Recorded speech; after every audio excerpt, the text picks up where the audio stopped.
هاي أخيارتا soo dhawaada muuqaalkeen maanta wuxuu ku bilaabanayaa nin lagu magacaabo Teodoro ninkan ayaa wuxuu caan ku yahay yaanyada wuxuuna soo saaraa yaanyada laga sameeyo kajabka wuxuuna ka sameeyay ganacsi aad u fara badan oo ku guuleystay Teodoro wuxuu maamulaa oo mas'uul ka yahay shirkado waaweyn oo soo saaro yaanyada kajabka ah sidoo kale ninkan waxaa loo yaqaanaa Oreto Tomato oo ah boqorka yaanyada Teodoro wuxuu u sheekeynayaa kambaniyasha soo booqdeen tayada ay leedahay yaanyadiisa Teodoro wuxuu jecel yahay wiilkiisa inuu dhaxlo oo ka dhaxlo shaqadan iyo kambaniyashan laakiin wiilkiisa ma ahan qof soo jeedo waxyaabahan Teodoro wuu soo baxaya markuu soo baxan wuxuu arkayaa wiilkiisa iyo gabar kale oo ku quweysanayo yaanyo uuna kana xayaa wiilkiisa wuxuu sameynayo Teodoro wiilkiisa uu ka soo kacaya waxaana la jiifta naagtan ma yaqaano meel oo ka keensatay wuxuu fiirinayaa boorsadeeda wuxuuna ka soo bixinayaa halkaas edikaarka ay wuxuu ku garanayaa magaceeda iyo wixii tahday wuu soo deganayaa markuu soo degtan wuxuu imaanayaa dhulka hoose sidoo uu la quraacdo aabihiisa wiilkan wuxuu ku waalan yahay naagaha waxaan arkaynaa inuu naagta shaqaalaha ka waalayo wuxuuna leeyahay naagta shaqaalaha waa qurux badan tahay waxaana tahay qof wanaagsan naagtii shaqaalaha ay wuxuu ku leeyahay cuntada karisay aad ay u macaan tahay waxaan maqlayaa markaas tii aabihiisa naagtii shaqaalaha ay wuxuu ku dhigi doonto gabarta joogto qolkaaga ma u geeyaa quraac laakiin waxa halkaas ku fashilmaayo Teodoro wiilkiisa waxaan maqlayaa aabihiisa dhanka kale waxaan arkaynaa gabdho joogo qol gabdhahan ay waxay yihiin gabdho neersin ah waxayna ka shaqeeyaan isbitaalka weyn ee ku yaal magaaladan gabdhahan ay wuxuu ku nool yihiin Rio de Janeiro magacadooduna waxa la kala dhahaa Rasia iyo Katia waxaan arkaynaa suuxii ku xigay Ratia oo ka kicinayso Katia waxayna ku leedahay waxaan aasinaynaa isbitaalka waxaan noo taala shaqo aad u far badan ee ka kac Rasia iyo Katia waxay imaanayaan isbitaalka waxa halkaas ku sugaysay gabar saaxiibtood ah Katia iyo gabartii kale Rasia wuxuu u sheegi doonaan doctorka inuu aad u xiisiyo iyada wuxuuna ku dhigi doonaan doctorka ma walba wuxuu ka fikiraa waa adiga gabdhihii neersinka ahaa waxa soo gaarayo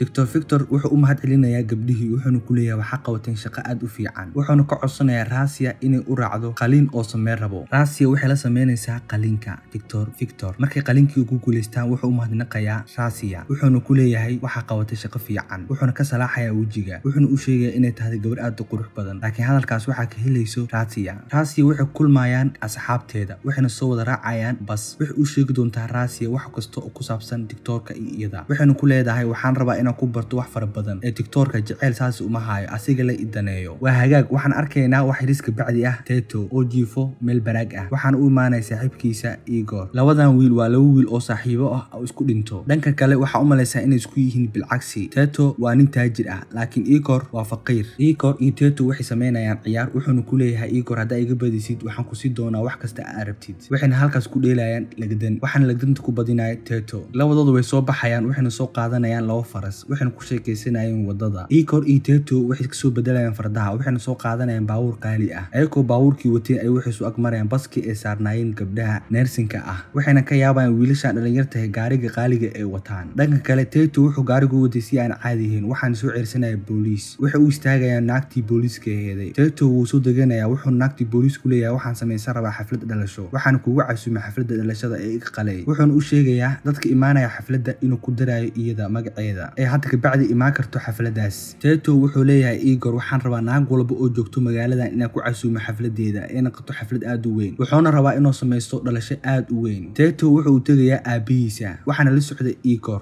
Teto aabihiisa wuxuu ku leeyahay waxaan rabaa inaan isiisi gaari Teto aabihiisa wuxuu ku leeyahay haddaad u baahan tahay inaan ku siiyo gaari waa inaa wax badan ii qabataa wuxuuna ku leeyahay waxaan ku siinayaa shaqo sida shaqadaas u barati waxa lagu siinayaa tababar marka tababarkaas soo dhameysay wax badan ayay ka caawinaysaa shirkadeeda Teto wuu aqbalayaa sidoo kale waxa dhilkaas kula jiro Teto saaxiibkiisa Igor wuxuuna u wacayaa naagta madaxda ka ah shirkadiisa waxa imaanayso dhaqso oo soo gaarayso Monique markii halkaas imaato Teto wuxuu isku day doonaa Monique inuu adeegsado wuxuuna ku dhigi doonaa waxa ay keentaa galaas biyo ah laakiin iyada ay wuxuu ku dhigi doonto kushiinka waa taqaana meel ku yaalo Teto asiga ma fahamsanin inay qaftaan tahay caabiyaha aabihiisa wuuna ku qaldamay Teto aabihiisa Teodoro ay wuxuu ku leeyahay waa inaa maqashaa gabartan wax kasta oo ku dhahdane waa inaa qaadataa waxa loo soo kaxeynayaa Teto iyo Igor kambaniga waxaana la tusayaa waxyaabo fara badan laakiin hadalkaas kuma soconin labadooda Monique way daalaysaa waxayna ku daalaysaa labadooda waxay u sharxaysaa waxyaabo fara badan oo ku saabsan yaanyada laakiinse labadooda kuma soconin hadalkaas waxayna rabtay tababarkaasi la qabanayo inay ku soo baxaan labadooda Teto Monique wuxuu u sheegi doonaa inay soo socoto xafladda dhalashadiisa wuxuuna ku leeyahay tababarkan iyo waxyaabahan kale nooga dhig mar kale waxaan ku mashquulsanahay diyaarinta xafladeeda marka xafladda soo sameysto ka bacdi waa ku imaan doonaa ka bacdi ay sharxi doontaa wax far badan waxaan iskaga tagi doonaan halkaas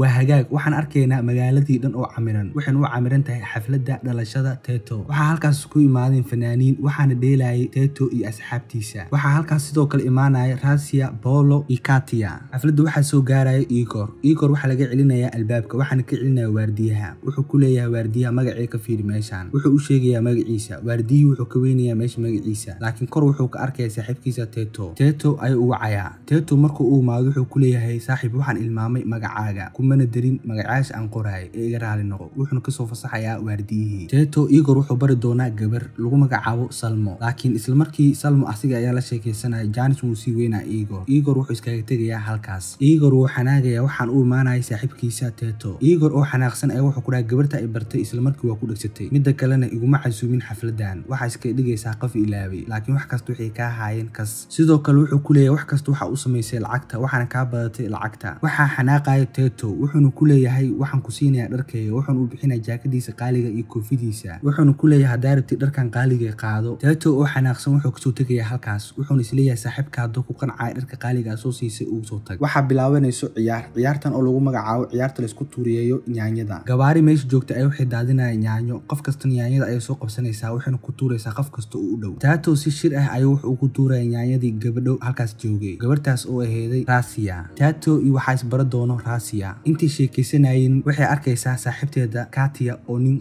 qashqashaadayo. Iyadoo qeylinayso ay aasinaysaa waxayna isleedahay ka cili. Laakiin waxa gadaasheeda ka imaanaya xariif kale oo iyada qabanayo. Teto ay wuxuu isdhahay ka fuji laakiin hal mar ayaa xusul loogu dhufanaya wajiga. Teto wuxuu ku dhacayaa dhulka. Saddexdii nin oo qaswadayaasha ahay waxa laga saarayaa xafladda waxaana ka saaraya waardiyaha xafladda. Rasia iyo asxaabteeda waxay ka soo kicinayaan Teto waxayna u soo kaxeynayaan meel ka baxsan xafladda. Gabdhahan wuxuu u sheegayaa inay yihiin dhaqaatiir waxayna ku leeyihiin aniga ayaa ku caawinayno jugdu ku soo gaartay. Rasia iyo gabdhihii kale waxay isku qabsanayaan sidii u daaweyn lahaayeen waxaana ka dhaxdhaxayo muran. Laakiinse waxa meesha iska tagayo Katia iyo gabartii kale waxaana lagu soo reebayaa Rasia. Teto iyo Rasia waxay isku soo raacayaan meel beerbeer ah. meeshaas oo ah meel greenhouse ah. Rasia Teto waxay ka titiraysay dhiiga ku yaalay sankiisa. Teto wuxuu u sheegay gabartan inay tahay gabar aad u naxariis badan. Waxay ku dhihi doontaa gabartii waa maasan tahay. Laakiin Teto wuxuu isku dayi doonaa inuu dhunkado. Laakiin iyada ayaa ka sikanaysa waxayna ku leedahay waxa ay sugayso asxaabteeda. Wayna ka tegaysaa waxayna aasinaysaa asxaabteeda. Subaxdii ku xigtay Teto waxa la siinayaa baabuurka aabihiis weydiistay. Wuuna ku faraxsanay waxaan lagu wareejinayaa furaha gaariga. Teto waxa la talinaya aabihiisa. Wuxuuna ku leeyahay waxaan rabaa inaan naqati wiil fiican. Wuxuuna ku leeyahay waxaan rabaa inay imatishid booskayga. Wuxuu ku leeyahay gaarigan waxa kuu siiyay waa dhiirigelin. Waxuna ku sameeyay gaarigan hadda bacdin adiga iskale. Wuxuuna soo qaadanaya Teto gaariga. Teto wuxuu wadada ugu imaanaya saaxiibkiisa Igor. Wuxuuna halkaas ku raarigelinaya saaxiibkiisa. Wuxuuna ku leeyahay raali noqo saaxiib. Teto wuxuu u sheegi doonaa barnaamijkii in la gaaray tababarka ahaa oo la siinayay asiga iyo Igor. Teto Igor wuxuu ku leeyahay hadaad barnaamijkaasi tababarka ah ku soo baxday kaalinta koowaad waxaan ku sii doonaa gaarigan. Teto wuxuu jecel yahay tartanka. Markii waxa lagu tartamana wuu guuleystaa. Sidaas awgeed ayuu wuxuu u sameeyaa tartankaas. Labadoodan waxay kala dhiganayaan sharad. Teto wuxuu soo aasanayaa xafladaas oo ah aroos. Wuxuuna ku soo aasanayaa suud joogo $25,000. Waxa halkaas joogtay gabartii oo jeclaay oo aheeday Rasia. Teto wuxuu bedelayaa qorshaha. Wuxuuna iska dhigayaa kuwa nadiifiyo hoteelka. Rasia wuxuu arkaysaa si kadis ah Teto. Waxayna ku leedahay adiga ma tiido wiilkii. Asigana wuxuu ku leeyahay labadoodan way wada sheekaysanayeen waqtigaas. Waxa isla markii soo gaaraya oo sheekadooda qasayo Dr. Victor. Wuxuuna soo wadanayaa Rasia. Rasia waxay iska fujinaysaa Dr. Victor waxayna bedeshay dabeecadeeda waxayna u naqanaysaa Teto. Dr. Victor wuxuu ku xanaaqayaa halkaas wuuna iskaga tagayaa. Rasia waxay ku leedahay naga wad halkan waxaana aasanaynaa meel kale. Waxay soo aasanayaan xeebta. Teto iyo waxa sheegaysanayay Rasia. Teto wuxuu u sheekeynayaa sheekooyin taabanaya qalbigeeda kuwaas oo ah ereyo jacayl. Maalintii ku xigtay Igor iyo Teto waxay aasanayaan kambanigii. Waxaana halkaas ku kulmayso Monique. Monique waxay ku dhihi doontaa intay ku maqnaydeen ayaantoo dhan. Waxaana isla markii u gudagalayaan barnaamijkii. Waxaana la barayaa barnaamijkaas ninka u qaabilsanaa oo siinaya tababarka. Igor si fiican ayuu wuxuu u qabsanayay shaqadiisa. Tetona wuxuu ku rafaasanaay mashiinka soo saaro kubashiinka. Intuu taabanaya mashiinka soo saaro kubashiinka wuxuu shaq ku daadinaya warqadihiisa. Warqadahaas ay ku qornaayeen waxyaabo fara badan oo asiga la soo baray. Haddii ka dhumaanay micnaheedu waxay tahay inuu ka harayo programkaas. Wuxuu isku dayayaa inuu koobiyo warqadihii laakiin waxa ku daatay kubashiinkii. Teto wuxuu u tegayaa Monique sidii uu caawiso. Monique wuxuu soo wadaysaa xaafadeeda. Xaafadan oo ah xaafad faqiiriinta ay degan tahay. Teto Monique wuxuu weydiisan doonaa warqadaha sidoo ku helaya mar kale. Wuxuuna ku leeyahay waxaan rabaa warqadahaas inaan helo. Monique wuxuu u sheegi doontaa warqadahaas in lagu helin si dheedheel ah. Waxayna ku leedahay waxaa loo baahan yahay lacag aad u fara badan. Tetona ma rabo inuu aabihiis weydiiso lacag.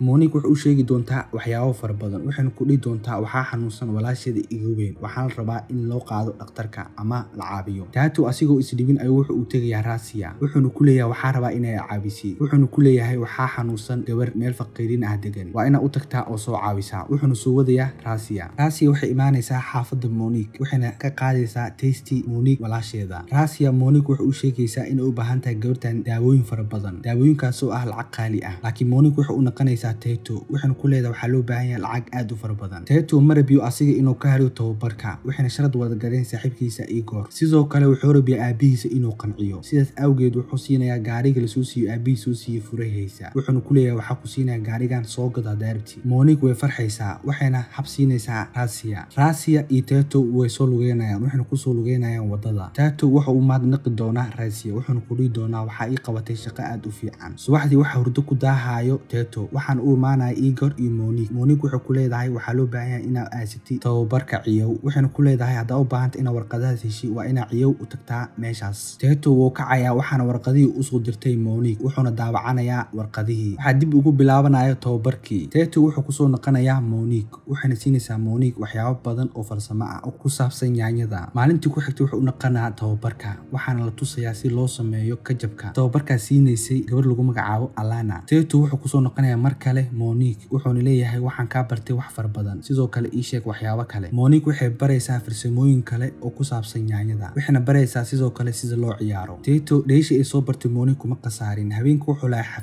xafladaas ay wuxuu ciyaarayaa tababarka ay soo siisay Monique waxaana la joogtay saaxiibtiisa Rasia. Markii xafladda dhamaato Rasia way soo raaci doonaan Tato waxayna isla qaadan doonaan habeenkaas waqti. Subaxdii wuxuu ka soo kacayaan labadooda. Tato wuxuu dareemayaa farxad aad u fara badan wuxuuna ku qanacsanaay la joogista ee la joogto Rasia. Subaxdii ku xigtay qof kasta waxay soo bandhigaysaa fikirkeeda. Igor wuxuu soo bandhigayaa in kajabka laga sameeyo waxyaabo bombil camal ah wuxuuna u bixinayaa tomato mask. sidoo kale Tato wuxuu soo bandhigayaa fikir kale oo ka duwan fikirka saaxiibkiisa. Alana wuxuu sheegaysaa labadooda fikirkooda inay yahay fikir aad u fiican oo la qaadan karo. Alana waxay soo wadaysaa Igor waxayna Igor ka heshay Alana waxayna halkaas sameysanayaan Igor iyo Alana xiriir. waxaa soo daahayo Tato waxaana halkaas ku qabsanayso Alana waxayna ku dhihi doontaa waa soo daahday wuxuuna waday boldhagtiga oo asiga soo sameeyay waxaana halkaas lagu sameynayaa xaflad qalin jibin ah. dhammaan dadkii qalin jibiyay tababarkaas waa markii ugu horeysay oo aabihiisa la fadhiisto Tato waxaana halkaas la fadhiyay dad fara badan oo maalqabeenyaal ah wuxuu ku faanayay wiilkiisa wuxuuna dhahay kan waa wiilkayga hadda qalin jibinayo waana ninka igala wareegi rabo shirkadahayga. waxaa dhan kala jirtay xaflad aad u weyn xafladaasiiti waxaa joogtay Rasia waxayna ku balaminaysaa halkaasiiti Tato wuxuu aasanayaa suulida wuxuuna iska bedelayaa dharkii suudka ahaa wuxuuna soo gashanayaa dhar kale wuxuu imaanayaa banaanka wuxuuna raadinayaa gaari qaado wuxuuna gelayaa halkaasiiti shir wuxuuna ku dhacayaa nin baaskiil watay. Tato waxa ka wasaqoobaya dharkii oo watay wuxuuna kusoo naqanayaa hoteelkii xafladda wuxuuna wacanayaa saaxiibkiisa wuxuuna ku leeyahay waxaan rabaa dhar. saaxiibkiisa ayaa wuxuu siinaya dhar ayagoo dharka ku gashanaya musqusha ayaa waxa ku imaanayo Tato aabihiisa wuxuuna u malaynayaa inay yihiin ciyaal suuqiin wuxuuna ku qaylinayaa labadooda. Tato wuxuu u tegayaa Rasia oo taagan wadada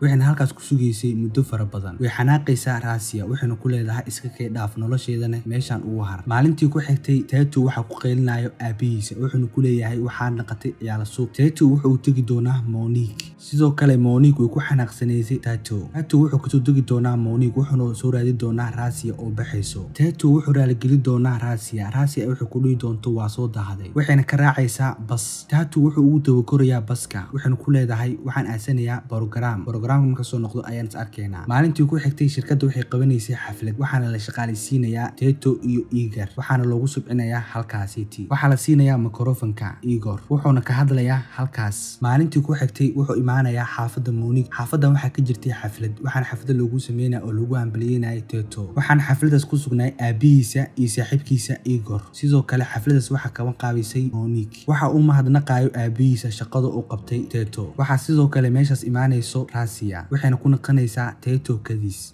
Rasia wuxuu tusiyaa projecti oo sameeyay projectigan ayaa wuxuu ahaa yaanyo ka dul baxayso guryaha. Rasia wuxuu mahadnaqaysaa Tato waxayna ku leedahay waxa qabatay shaqo aad u fiican. filimkeena maanta wuxuu ku eg yahay halkaas inta ku kulmin film noocan camal waxaan kaaga tagayaa. wassalaamu calaykum waraxmatullaahi wabarakaatuh.